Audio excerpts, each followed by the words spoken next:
question? Well, Okay, I'm just checking because it's sitting there. So. Has your retreat been Coach, just making sure everybody's good. That was good yesterday. As far as I know, no, yeah. I mean, obviously there's a lot of moving parts and all this, but yeah, everything that's been reported is as is. The loss of JaVale, and it leads to Jalen. You talked about it season a moment, but now this is even more so today. This thought of not having JaVale and then Jalen filling in that spot. You know, not to get too philosophical, but oftentimes in life we all just need an opportunity, you know. And as you said, he sees his opportunity at this point, you know, to be able to jump into a starting lineup, you know, against a good team is a great opportunity for him. With you know, they have obviously good bigs and Robert now, so it'll be a good test for him. But you know, the one thing about him is he has stayed ready throughout his time with us. You know, give credit to Mark Bryant and those guys that work with him on a daily basis of just keeping him ready. So I'm actually excited to see what he can do. And I know it's fluid and wake up one day and this guy's out, this guy's back. How? And again, we made reference to the G League, but it's a different circumstance. So how do you, as a coach, you know, to keep track of, well, hey, look, too negative? Are you even into that, or are you just like, who's in front of me is what I got, coach?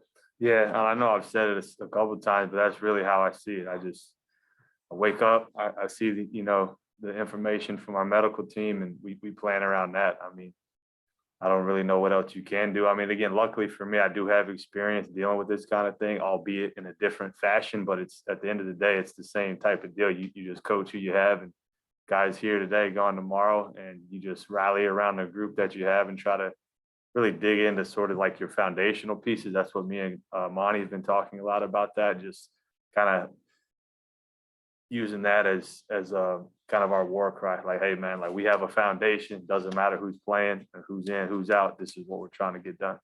Curious, and the last thing I had was with them getting Marcus back, but then they don't have Tatum, they don't have Schroeder.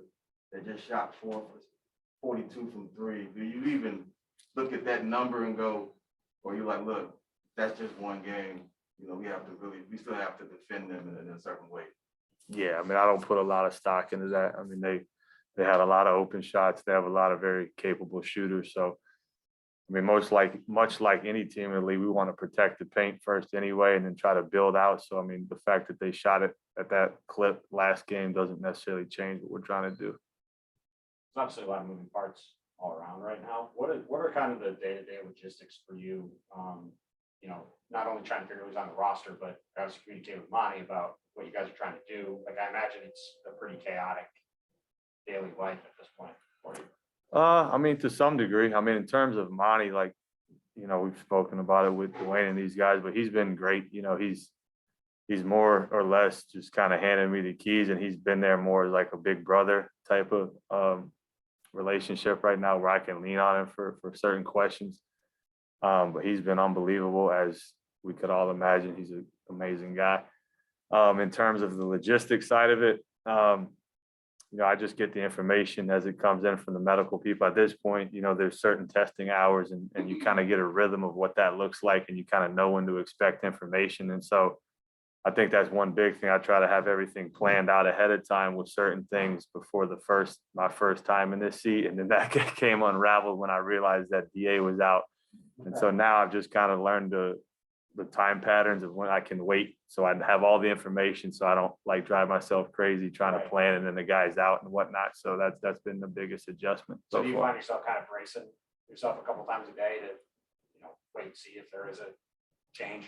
Yeah, I mean, you just expect something's going to happen, you know, at this point. But I think, and I give our front office credit, just being able to just have like positional needs covered, so you're not, you know, having that's really the trickiest part, is if a guy with some size all of a sudden is out and you don't have a guy with size to plug in there, then you have to really start trying to figure out how you're going to do it. So I give those guys credit for keeping us you know, kind of stocked, so to speak, in those areas. And you mentioned it before, but is it kind of similar at this point to your time in the G League, where you did just have to kind of have a philosophy and fit guys into it as you went and try to just keep the train rolling. Very much so. I mean, it's the closest thing that I can compare to it. And what I learned during that is just the more you can kind of keep it simple, you know, not try to do too much, that goes a long way. Coach, Ish, good to go. Ish Yeah. Wainwright. He is. Yep. Now, he's been a guy that's obviously just a two-way guy, but with his size, if you need a 5, you see him being able to do that. I mean, he did it in that game against the Clippers and actually helped us make a little bit of a comeback. That was a funky game for us, but he helped us kind of draw up a little bit of a comeback. So, I mean, at this point, anything's on the table, honestly, but I think that goes to like our staff being able to communicate during the game. And obviously, you know, we talk a ton about it ahead of time, but you know, we'll see how the game goes as it relates to, you know, the bigs. Along those lines, how much information can you give? Are you able to give the 10-day guys who are just coming in? And what are those conversations like when they do arrive? It's more just kind of, hey, my name's Kevin.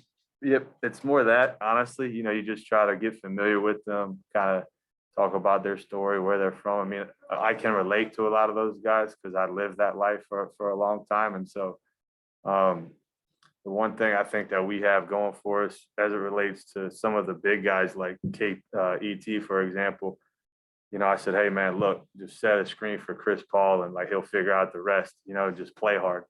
And so you just try to give them simple instructions best you can. And at the end of the day, it's basketball. We've all been doing this our whole life. So I don't think we need to overcomplicate it too much. Thanks, Thank guys. you. Good luck, yeah. Thanks, Coach.